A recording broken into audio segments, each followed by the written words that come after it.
My name is Chris Packham. What you probably don't know, because I've been hiding it most of my life, is that my brain is different than yours. Because I'm autistic. I've taught myself to manage some of my personal traits. Sometimes I fail. I do just go off on one. I might speak to Deborah about this later. I'm thinking I'll take this to the den. Owl pellets in sort of cornflakes. Let's move on very quickly. But there were times when I fought it. I really fought it. I didn't want to be different. I can't stand all this flotsam. I have no need for this. It's actually glued to the table in a skewy fashion. It's like a nightmare. Oh, that was good. This tail has got a sting in it. There's a lot about me which is pretty normal. There's a lot of, other things which are not quite so normal.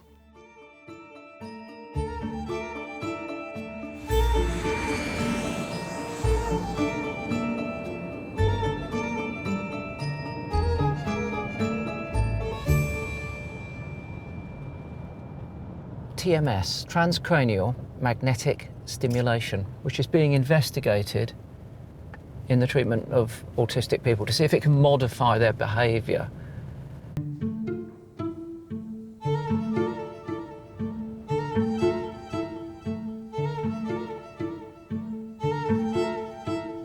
How are you? It's Overman, nice to meet you. All right, good. So it's going to be focused down to about 1 centimetre cubed. So it's accurate to within 1 centimetre? Yes. Doing fine. Very good. It could help somebody who has that difficulty with, say, understanding other people's facial expressions. They say, I can't read other people's emotions. Well, we can stimulate a part of the brain that we think is related to that ability, and that could have a really great change on their quality of life. Patrick, do you like the idea of this piece of machinery changing your brain? I guess so. Sometimes when I make mistakes around people and stuff, I think of ways how I could change. Would I have, TMS? Categorically not a chance. 1 cubic centimetre, that's going to stick with me in my mind. That's a big area. There are millions of neurons in there. But at the same time, I've got to say, the other side of me, there's a real dichotomy here. The other side of me is a scientist, and I think you've got to pioneer. Sometimes you've got to sail to the edge of the world to see if you sail off or if it's round. Had you asked me whether I wanted curing in my teens, I might have been interested on occasion. I would sit there and I'd think, oh, goodness me, wouldn't my life be easier if I could just do this? Just get on with people without it being such a struggle.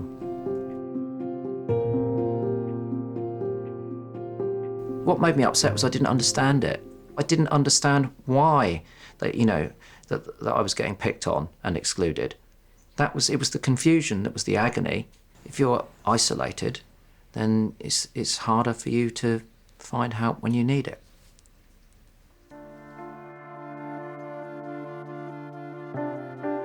What I do in terms of just making this programme is afforded to me because of my Asperger's, because of my neurological differences here. So that's being able to see things with perhaps a greater clarity, to see the world in a different way, in my case in a very visual way. What I've seen in America has made it very clear to me that we need to understand autistic people better, not try to change who they are. If you offered me a cure, from my particular perspective, for where I stand, then no thank you.